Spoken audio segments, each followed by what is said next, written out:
हरे कृष्ण भक्तों, स्वागत है आप सभी का आपके अपने चैनल दिशा स्पिरिचुअल में। आप सभी सुन रहे हैं कार्तिक मास के अध्याय 28 को। ओम नमो भगवते वासुदेवाय। एक बार बैकुंठ धाम में भगवान विष्णु अपने शेषनाग शैया पर विश्राम कर रहे थे और चारों ओर दिव्य आभा फैली हुई थी। लक्ष्मी जी उनके चरणों की सेवा कर रही थी। तभी वहां देवऋषि नारद जी वीणा बजाते हुए पहुंचे। नारायण नारायण के मधुर स्वर से संपूर्ण लोक गूंजायमान हो गया। नारद जी ने भगवान को प्रणाम किया और कहा, हे प्रभु, आप साक्षात सृष्टि के पालक हैं। जब भी पृथ्वी पर अधर्म बढ़ता है, आप किसी न किसी रूप में अवतार लेकर धर्म की रक्षा करते हैं। कृपया बताइए, आपका श्री कृष्ण अवतार किस प्रकार हुआ, उस समय क्या परिस्थिति थी और आपने कैसे धर्म की स्थापना की। भगवान विष्णु मुस्कुराए और बोले, हे नारद, आज मैं तुम्हें वह अद्भुत कथा सुनाता हूँ जो सुनने मात्र से भक्त के जीवन में प्रेम और ज्ञान का प्रकाश फैलता है। भगवान विष्णु ने आगे कहा, नारद, जब द्वापर युग का अंत निकट आया तब पृथ्वी माता अत्यंत दुखी हो गईं। अधर्म बढ़ने लगा। अत्याचारी राजा, राक्षस और दुष्ट जनों ने धर्म का नाश कर दिया था। पाप, लोभ, मोह और हिंसा ने समस्त प्रजा को ग्रसित कर दिया था। पृथ्वी माता गौ के रूप में जाकर ब्रह्मा जी के चरणों में रोने लगी थी कि हे ब्रह्मदेव, अब मैं अधर्म से कांप उठी हूँ। मेरी गोद में अन्याय और पाप का भार बढ़ गया है। कृपया मेरी रक्षा कीजिए। ब्रह्मा जी उन्हें लेकर क्षीरसागर पहुँचे, जहाँ मैं यानी विष्णु शेषनाग पर शयन कर रहे थे। हे नारद, उस समय समस्त देवगण, इंद्र, अग्नि, वरुण, वायु, यम और अन्य सब मेरे सम्मुख उपस्थित हुए और एक स्वर में ही बोले, हे विष्णु भगवान, पृथ्वी अधर्म से पीड़ित है। राक्षस अत्याचार कर रहे हैं। अब केवल आप ही धर्म की रक्षा कर सकते हैं। मैंने कहा था, हे देवताओं, अब मैं यदुवंश में अवतार लूंगा। अपने अंशों को धरती पर भेजो ताकि वे मेरे कार्य में सहायक बने। तब देवताओं ने अपने अंशों को धरती पर भेजा था। कोई यादव बना, कोई गोप, कोई रक्षक, और मैंने निश्चय किया था कि दुष्ट राक्षसों का नाश करूंगा और धर्म की पुनर्स्थापना करूंगा। हे नारद, उसी समय मथुरा के राजा उग्रसेन का पुत्र कंस बड़ा ही पराक्रमी और निर्दयी था। उसने अपने पिता को बंदी बना लिया और स्वयं सिंहासन पर बैठ गया। उसकी बहन देवकी का विवाह मैंने अपने भक्त वासुदेव से करवाया। जब कंस देवकी की विवाह के बाद विदा कर रहा था, तभी एक आकाशवाणी हुई थी कि कंस, जिस देवकी को तू स्नेह से विदा कर रहा है, उसी की 8वीं संतान तेरे वध का कारण बनेगी।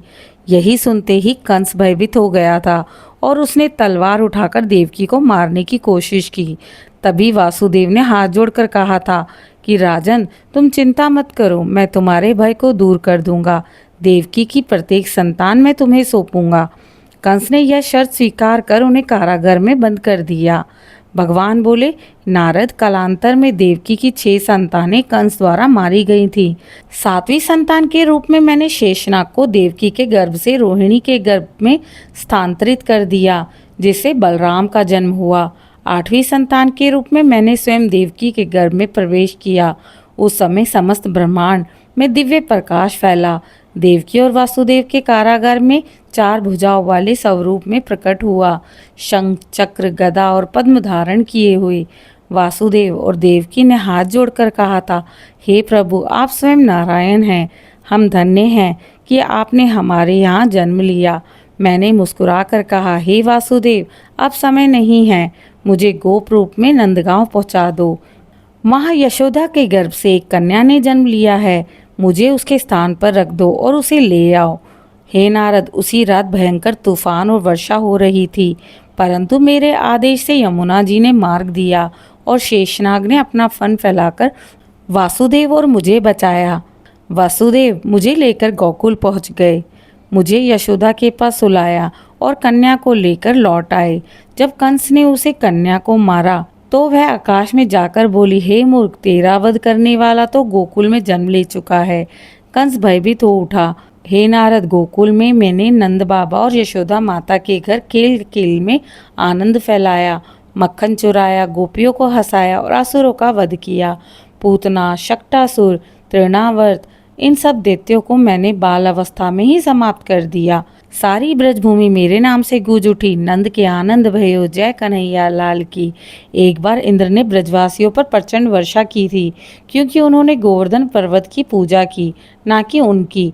मैंने 7 दिन तक अपनी छोटी सी उंगली पर गोवर्धन पर्वत उठा लिया। सारे ब्रजवासी उसके नीचे सुरक्षित रहे। फिर मैंने इंद्र को समझाया कि इंद्र, शक्ति तभी पूजनीय है जब उसमें विनम्रता होती है। गर्व तो विनाश का कारण है। इंद्र ने क्षमा मांगी और मेरे चरणों में नतमस्तक हुआ।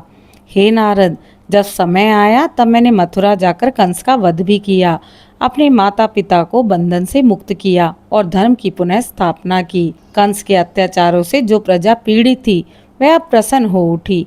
कालांतर में मैंने अर्जुन को गीता का उपदेश दिया। हे पार्थ, जब जब धर्म की हानि होती है मैं धर्म की स्थापना के लिए अवतार लेता हूँ। गीता के ज्ञान से मैंने मानवता को सच्चा मार्ग दिखाया, कर्म, भक्ति और समर्पण का। नारद जी आंसू से भरकर बोले, हे प्रभु, आपका यह श्री कृष्ण रूप संसार को प्रेम, करुणा और भक्ति का संदेश देता है।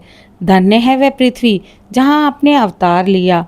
भगवान विष्णु मुस्कुराए और बोले, हे नारद, जो भक्त इस कथा को श्रद्धा से सुनता है उसके जीवन से पाप मिट जाते हैं।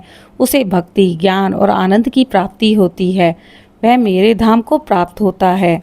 नारद मुनि ने वीणा उठाई और गाने लगे, जय श्री कृष्ण गोविंद हरे मुरारी, हे नाथ नारायण वासुदेवाय नमः। जब संसार में अधर्म बढ़ता है तब प्रभु किसी न किसी रूप में अवतरित होकर धर्म, प्रेम, न्याय की पुनः स्थापना करते हैं। आप सभी पर भगवान श्री हरि और भगवान श्री कृष्ण की कृपा बनी रहे। जय श्री कृष्ण, जय श्री हरि विष्णु। भक्तों, आशा करती हूँ आज की कथा आप सभी को पसंद आई होगी। कृपया मेरे धार्मिक चैनल दिशा स्पिरिचुअल को लाइक, शेयर, सब्सक्राइब करें और कमेंट में जय श्री हरि और जय श्री कृष्ण अवश्य लिखें।